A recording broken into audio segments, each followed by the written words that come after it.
Hello friends, welcome to ಕಲ್ಕುಲಿ creation logs. ನಾನಿವಾಗ ಫಿಶೆಲ್ಲ ಇಷ್ಟು ಡ್ರೈ ಮಾಡ್ಕೊಂಡಾದಮೇಲೆ ಆ ಪೀಸ್ಗಳನ್ನೆಲ್ಲ ಎತ್ತಿಟ್ಕೊಂಡಿದ್ದೀನಿ. ಎತ್ತಿಟ್ಕೊಂಡ ನಂತರ ನೋಡಿ, ಇಷ್ಟು ಗ್ರೇವಿ ಉಳಿಯುತ್ತಲ್ಲ, ಇದರಲ್ಲೊಂದು ತುಂಬ ಸೂಪರ್ ಆಗಿರೋ ಅಂಥ ಒಂದು ರೆಸಿಪಿ ಮಾಡ್ಬೋದು. ಈ ಗ್ರೇವಿನೇ ಬೇಕು. ಇದು ಫಿಶ್ಶು ಬೆಂದಿರೋದು ನಾವು ಪೀಸನ್ನೆಲ್ಲ ಎತ್ತಿಟ್ಕೊಂಡ್ಬಿಟ್ಟು ಸ್ವಲ್ಪ ಈ ರೀತಿ ಗ್ರೇವಿ ಇಟ್ಕೊಳ್ಬೇಕು. ಇದಕ್ಕೆ ಇನ್ನೊಂದು ಐಟಮ್ಮು ಸೇರಿಸ್ಬೇಕು. ಅದೇನು ಅಂದರೆ ನೋಡಿ, ಇಲ್ಲಿ ಒಂದು ನೀರುಳ್ಳಿ ತೊಗೊಂಡಿದ್ದೀನಿ, ಆಮೇಲೆ ಒಂದು 5-6 ಎಸ್ಲು ಬೇವಿನೆಲೆ ತೊಗೊಂಡಿದ್ದೀನಿ. ಆಮೇಲೆ ಇದರಲ್ಲಿ ಮೇಯ್ನ್ ಇಂಗ್ರೀಡಿಯೆಂಟ್ ಏನು ಅಂದರೆ ಇದು ನೋಡಿ, ಬೆಂಡೆಕಾಯಿನ ನಾವು ಈ ರೀತಿ ಕ್ಲೀನಾಗಿ ವಾಶ್ ಮಾಡಿಬಿಟ್ಟು ಇದರಲ್ಲಿ ಹುಳ ಗಿಳ ಏನು ಇಲ್ಲದೆ ಚೆಕ್ ಮಾಡಿಕೊಂಡು ನೋಡಿ, ಈ ರೀತಿ ಉದ್ದುದ್ದವಾಗಿ ಕಟ್ ಮಾಡಿ ಇಟ್ಕೊಳ್ಬೇಕು. ಈ 4 ಐಟಮ್ ಕಾಂಬಿನೇಷನಲ್ಲಿ ತುಂಬ ಟೇಸ್ಟಿಯಾಗಿರುವಂತಹ, ನಿಮಗೆಲ್ಲೂ ನೋಡದೇ ಇರುವಂತಹ ಒಂದು ರೆಸಿಪಿನ ನಾನಿವಾಗ ಮಾಡಿ ತೋರಿಸ್ತೀನಿ. ಬನ್ನಿ. ಫಸ್ಟು ನೀರುಳ್ಳಿನ ಸಣ್ಣದಾಗಿ ಹೆಚ್ಕೊಳ್ಬೇಕಾಗತ್ತೆ. ಇವಾಗ ನೋಡಿ, ನೀರುಳ್ಳಿಯನ್ನು ಈಗ ಅರ್ಧ ಮಾಡಿಕೊಂಡು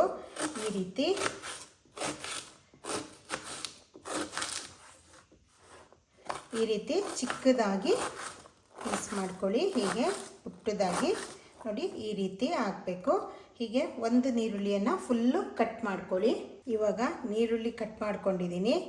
ನಂತರ ಬೆಳ್ಳುಳ್ಳಿನ ಚಿಕ್ಕದಾಗಿ ಈ ರೀತಿ ಇದನ್ನು ಸಹ ಪೀಸ್ ಮಾಡ್ಕೊಂಬಿಡಿ.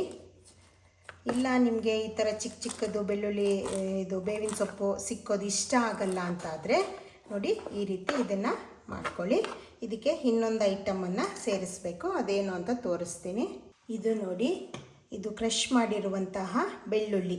ಇದೆರಡೂ ತುಂಬ ಫ್ಲೇವರ್ ಕೊಡೋ ಅಂಥದ್ದು. ಈ 2 ಐಟಮನ್ನು ಸ್ಕಿಪ್ ಮಾಡಬೇಡಿ. ಇದನ್ನು ಆದಷ್ಟು ಸೇರಿಸಿ ಮಾಡಿ. ಯಾವಾಗಲೇ ಇದು ಫ್ಲೇವರ್ ಕೊಡುತ್ತೆ. ಇವಾಗ ಇದಿಷ್ಟು ರೆಡಿ ಮಾಡ್ಕೊಂಡಿದ್ದೀನಲ್ಲ, ಈಗ ಪ್ಯಾನ್ ಇಟ್ಕೊಳ್ಳೋಣ ಸ್ಟವ್ ಮೇಲೆ. ಇವಾಗ ಪ್ಯಾನ್ ಇಟ್ಕೊಂಡು ಸ್ಟವ್ ಆನ್ ಮಾಡ್ಕೊಳ್ಳಿ. ಇದು ಸ್ವಲ್ಪ ಬಿಸಿ ಆದ ತಕ್ಷಣ ಇದಕ್ಕೆ ನೋಡಿ 1 ಟೇಬಲ್ ಸ್ಪೂನಷ್ಟು ಕೊಬ್ಬರಿ ಎಣ್ಣೆ. ಇದು ಫಿಶ್ ಆಗಿರೋದ್ರಿಂದ ನೀವು ಕೊಬ್ಬರಿ ಎಣ್ಣೆನೇ ಯೂಸ್ ಮಾಡ್ಕೊಳ್ಬೇಕು. ಈ ಥರ ಕೊಬ್ಬರಿ ಎಣ್ಣೆ ಹಾಕ್ಕೊಂಬಿಟ್ಟು ಇದನ್ನು ಚೆನ್ನಾಗಿ ಸ್ಪ್ರೆಡ್ ಮಾಡ್ಕೊಳ್ಳಿ. ಈ ರೀತಿ ಚೆನ್ನಾಗಿ ಕರಗಿಸ್ಕೊಳ್ಳಿ. ಇದು ಸ್ವಲ್ಪ ಬಿಸಿ ಆಗಲಿ. ನೋಡಿ, ಇವಾಗ ಇದು ಎಣ್ಣೆ ಬಿಸಿ ಆಗಿದೆ. ಇವಾಗ ಹೆಚ್ಕೊಂಡಿರುವಂತಹ ನೀರುಳ್ಳಿನ ಇದಕ್ಕೆ ಸೇರಿಸ್ಕೊಳ್ಳಿ. ಈ ರೀತಿ ಎಲ್ಲ ಸೇರಿಸ್ಕೊಂಡ್ಬಿಟ್ಟು ಇದನ್ನು ಸ್ವಲ್ಪ ಹೊತ್ತು ಫ್ರೈ ಮಾಡ್ಕೊಳ್ಳಿ. ಇದು ಸ್ವಲ್ಪ ಕಲರ್ ಚೇಂಜ್ ಆಗಲಿ. ಈರುಳ್ಳಿ ಆದಷ್ಟು ಚಿಕ್ಕದಾಗಿನೇ ಹೆಚ್ಕೊಳ್ಳಿ.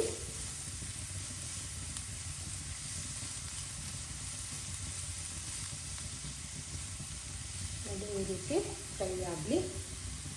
ಇವಾಗ 1-2 ನಿಮಿಷ ಫ್ರೈ ಮಾಡ್ಕೊಂಡಾದ ತಕ್ಷಣ ಇದಕ್ಕೆ ಈ 2 ಐಟಮ್ಗಳನ್ನು ಸೇರಿಸ್ಕೊಂಬಿಡಿ. ಬೇವಿನ ಸೊಪ್ಪು ಮತ್ತು ನಾವು ಏನು ಬೆಳ್ಳುಳ್ಳಿಯನ್ನು ಜಜ್ಜಿಟ್ಕೊಂಡಿದ್ದೀವಲ್ಲ, ಅದೆರಡನ್ನೂ ಸೇರಿಸ್ಕೊಂಬಿಡಿ. ಇವಾಗ ಚೆನ್ನಾಗಿ ಮಿಕ್ಸ್ ಮಾಡ್ಕೊಳ್ಳಿ ಇದೆರಡನ್ನೂ. ಇದೊಂದು 2 ನಿಮಿಷ ಹೀಗೆ ಫ್ರೈ ಮಾಡ್ಕೊಂಡ ತಕ್ಷಣ ನೋಡಿ, ಈ ಥರ ಚೆನ್ನಾಗಿ ಕೈ ಆಡಿಸ್ಕೊಳ್ತಾ ಫ್ರೈ ಮಾಡ್ಕೊಳ್ಳಿ. ಆದಷ್ಟು ನೀವು ಈ ಬೆಂಡೆಕಾಯಿ ನಾವು ಫ್ರೈ ಮಾಡಬೇಕಾಗಿರೋದ್ರಿಂದ ನಾನ್ ಸ್ಟಿಕ್ ಅಥವಾ ದಪ್ಪ ತಳದ ಪಾತ್ರೆ ತಗೊಳ್ಳಿ. ಅದು ಚೆನ್ನಾಗಿ ಫ್ರೈ ಆಗಬೇಕಾಗತ್ತೆ ಬೆಂಡೆಕಾಯಿ. ಈ ಹಂತದಲ್ಲಿ ನಾವಿವಾಗ ಏನು ಈ ಥರ ಪೀಸ್ ಮಾಡ್ಕೊಂಡಿದ್ದೀವಲ್ಲ, ಈ ಬೆಂಡೆಕಾಯಿನ ಇದಕ್ಕೆ ಸೇರಿಸ್ಕೊಳ್ಳೋಣ. ನೋಡಿ, ಈ ರೀತಿ ಚೆನ್ನಾಗಿ ತಿರುಗಿಸ್ಕೊಳ್ಳಿ ಕೈನ. ಫ್ಲೇಮು ಸ್ವಲ್ಪ ಲೋನೇ ಇರಲಿ, ತುಂಬ ಹೈ ಫ್ಲೇಮಲ್ಲಿ ಇಟ್ಕೊಬೇಡಿ. ಇದು ಚೆನ್ನಾಗಿ ಫ್ರೈ ಆಗಬೇಕು ಬೆಂಡೆಕಾಯಿ, ಇಲ್ಲಾಂದರೆ ಲೋಳಿ ಬರುತ್ತೆ ಇದು. ನೋಡಿ, ಈ ರೀತಿ ಚೆನ್ನಾಗಿ ಫ್ರೈ ಮಾಡಿ. ಇವಾಗ ಸ್ವಲ್ಪ ಅದು ಗ್ರೇವಿಯಲ್ಲಿ ಉಪ್ಪು ಇರೋದ್ರಿಂದ ನೀವು ಆದಷ್ಟು ಕಮ್ಮಿ 1/4 ಟೀ ಸ್ಪೂನಷ್ಟು ಉಪ್ಪನ್ನು ಸೇರಿಸ್ಕೊಳ್ಳಿ ಇದಕ್ಕೆ.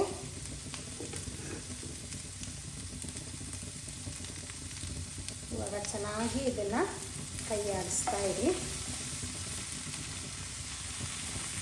ಇದು ಚೆಂದ ಫ್ರೈ ಆಗಬೇಕು ಬೆಂಡೆಕಾಯಿ.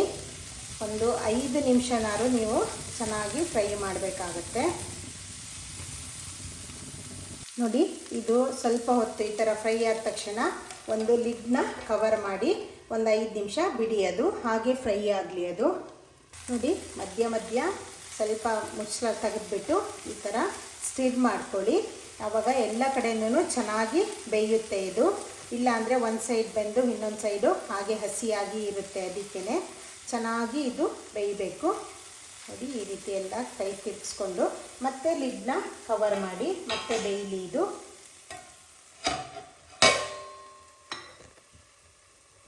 ಇವಾಗ ನೋಡಿ, ಇದು ಫ್ರೈ ಆಗಿಬಿಟ್ಟು ನೀರುಳ್ಳಿ ಎಲ್ಲ ಸ್ವಲ್ಪ ಡಾರ್ಕ್ ಆಗಿದೆ. ಈಗ ನಾವೇನು ಈ ಗ್ರೇವಿ ಇದೆಯಲ್ಲ ಇದನ್ನು ಪೂರ್ತಿ ಇದಕ್ಕೆ ಹಾಕ್ಕೊಳ್ಬೇಕಾಗತ್ತೆ. ಇವಾಗ ಫುಲ್ಲು ಗ್ರೇವಿನ ಇದಕ್ಕೆ ಸೇರಿಸ್ಕೊಂಡು ನಂತರ ಈ ಪಾತ್ರೆಯಲ್ಲಿ ಸ್ವಲ್ಪ ನೀರು ಹಾಕಿಬಿಟ್ಟು, ಅರ್ಧ ಕಪ್ಪಷ್ಟು ನೀರು ಹಾಕಿಬಿಟ್ಟು ಇದನ್ನು ಸೇರಿಸಿ. ಇವಾಗ ನೋಡಿ, ಆ ಪಾತ್ರೆಗೆ ಒಂದು 1/4 ಕಪ್ಪಷ್ಟು ನೀರು ಹಾಕ್ಕೊಂಡು ನಾನು ಇದಕ್ಕೆ ಸೇರಿಸ್ಕೊಂಡಿದ್ದೀನಿ. ಇವಾಗ ಮತ್ತೆ ಇದನ್ನು ಒಂದು 5 ನಿಮಿಷ ಬೇಯೋದಕ್ಕೆ ಬಿಡಬೇಕು. ಈ ಗ್ರೇವಿ ಇಷ್ಟು ನೀರಿದ್ರೂ ಪರವಾಗಿಲ್ಲ, ಇದು ಮತ್ತೆ ಡ್ರೈ ಮಾಡಬೇಕಾಗತ್ತೆ. ಇವಾಗ ಇದನ್ನು ಚೆನ್ನಾಗಿ 5 ನಿಮಿಷ ಬೇಯೋದಕ್ಕೆ ಬಿಡಿ. ಈಗ ನೀವು ಉಪ್ಪು, ಖಾರ, ಹುಳಿ ಏನು ಬೇಕಿದ್ರೂ ಮತ್ತೆ ಆ್ಯಡ್ ಮಾಡ್ಕೊಳ್ಬೋದು. ಟೇಸ್ಟ್ ನೋಡ್ಕೊಂಬಿಟ್ಟು ಆ್ಯಡ್ ಮಾಡ್ಕೊಬೋದು. ಇದನ್ನು ಮತ್ತೆ ಮುಚ್ಚಿಬಿಟ್ಟು ಒಂದು 5 ನಿಮಿಷ ಬೇಯಕ್ಕೆ ಬಿಡೋಣ. ನನಗೆ ಸ್ವಲ್ಪ ಉಪ್ಪು ಕಮ್ಮಿ ಅಂತ ಅನ್ನಿಸ್ತು, ಆಮೇಲೆ ಸ್ವಲ್ಪ ಖಾರನೂ ಬೇಕು ಅಂತ ಅನಿಸಿದ್ರಿಂದ ನಾನು ಸ್ವಲ್ಪ ಉಪ್ಪು ಹಾಕ್ಕೊಂಬಿಟ್ಟು ಖಾರಕ್ಕೆ ಸ್ವಲ್ಪ ಅಚ್ಕಾರದ ಪುಡಿನ ಸೇರಿಸ್ಕೊಂಡಿದ್ದೀನಿ. ನಿಮಗೆ ರುಚಿಗೆ ತಕ್ಕಷ್ಟು ಸೇರಿಸ್ಕೊಂಬಿಟ್ಟು ಇದನ್ನು ಲಿಡ್ನ ಕವರ್ ಮಾಡಿಬಿಟ್ಟು ಇನ್ನೊಂದು 2 ನಿಮಿಷ ಬೇಯಿಸಿದ್ರೆ ಇದು ಆಗುತ್ತೆ. ಇವಾಗ ನೋಡಿ, ಇದು ಸ್ವಲ್ಪ ನೀರೆಲ್ಲ ಡ್ರೈ ಆಗಿಬಿಟ್ಟು ಸ್ವಲ್ಪ ಗ್ರೇವಿ ದಪ್ಪ ಆಗಿದೆ. ನಿಮಗೆ ಈ ಕನ್ಸಿಸ್ಟೆನ್ಸಿ ಸಾಕು ಅಂದರೆ ಇವಾಗಲೇ ಸ್ಟವ್ ಆಫ್ ಮಾಡ್ಕೊಳ್ಳಿ. ಇಲ್ಲ ಇನ್ನೂ ಫುಲ್ ಡ್ರೈ ಆಗಬೇಕು ಅನ್ನೋದಿದ್ರೆ ನೀವು ಡ್ರೈನೂ ಸಹ ಮಾಡ್ಕೊಳ್ಬೋದು. ಇದು ನೋಡಿ, ಇವಾಗ ರೆಡಿ ಆಗಿದೆ. ಇದು ನಿಮಗೆ ಅನ್ನದ ಜೊತೆಗೆ ತುಂಬ ಚೆಂದ ಕಾಂಬಿನೇಷನ್ ಆಗುತ್ತೆ. ನೀವು ಇದನ್ನು ಒಂದ್ಸರಿ ಮಾಡಿಕೊಂಡು ಟ್ರೈ ಮಾಡಿ.